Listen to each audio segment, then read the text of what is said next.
ardada ka qalin jibisay mu'aasasada Imaam Maalik waxay tahay tiradooda waa 332 xamar waxaa damcan waa laba xarun muxuu ahaa laba iskuul Imaam Maalik Holwadaag iyo Imaam Maalik Garsbaale waxa way tiradooda waxay noqonaysaa 290 iyo ishan marka waxaa jira Imaam Maalik kala damcan ku yaala oo cadaado damcan asigan marka saddexdooda iskuul isku daro waxay noqonaysaa 332 ay noqonaysaa runtii mu'aasasada Imaam Maalik waxa la asaasay 2003 la asaasay ilaa intaasna kulay waxay soo saartay markii saddex iskuul isku daro waxay soo saartay arday 2000 iyo xogaa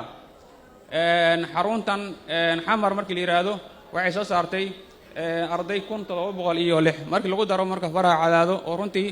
laf dhabarka mu'aasasada iskuulaadka uu ka mid yahay runtii arday badan ka soo aflaxday maanta qaarkood injineer ay yihiin qaarkood damcan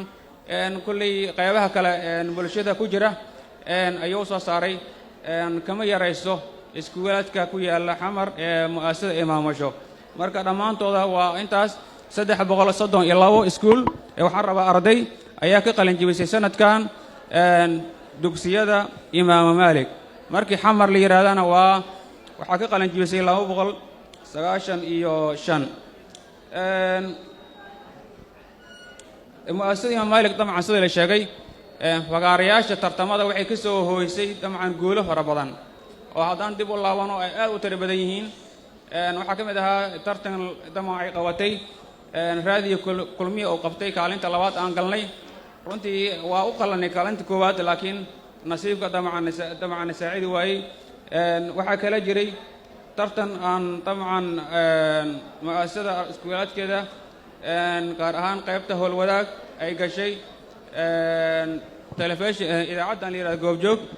ay soo diyaarisay jaamacadda SIU ayaa aydana waxaan ka galnay laba kaalmood koowaad iyo labaad universal dabcan waxaa ka hadlay agaasimaha ka hadlay runtii sanadka ugu dambeysay kaalinta waxaan ka galnay laftigiisa koowaad horeyna waxaan u galnay kaalinta labaad marna waxaan ku suganay saddex kaalmood inaan ka galno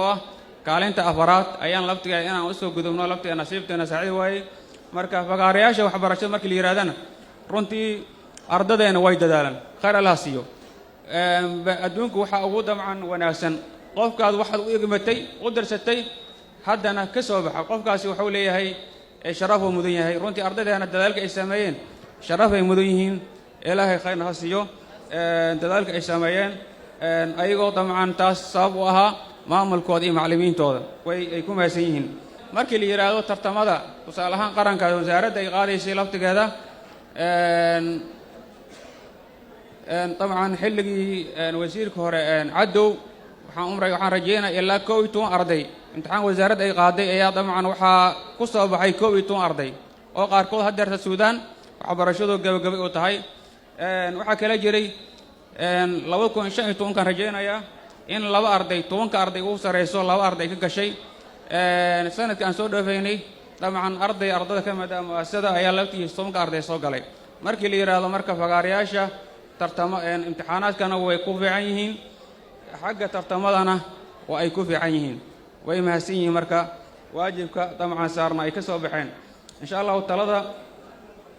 talada aan siina ardada marka waxay tahay waxaan ka codsanaynaa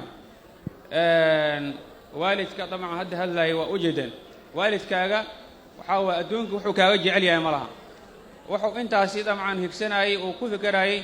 maalin uu meel gaarto marka nasiib daray noqonaysa waalidkii sidaasi kugu soo dadaalay in aad dabcan wixii lagu igmaday laga rabay inaadan xogaa ka wacayto ka gaabayso dhamaanteena ma farx gelinayso marka waxaan rajeynayaa arday waliba wax uu ka gaabshay hadda wixii la soo dhaafay in hadeer go'aan u gaaro waxa waliba haddaad go'aansato inaad samayn karto waa samayn kartaa marka niyadiin kor u qaadaan annagoo dabcan haddaan nahay mu'aasasada iyo si guud ahaan iyo macallimiinta iyo maamulka waxaan hubnaa ardadeenaasi dabcan in waxbarashadooda aad u wanaagsan tahay hadday dadaalana meel sare ay tegi karaan ayaan rajeynaynaa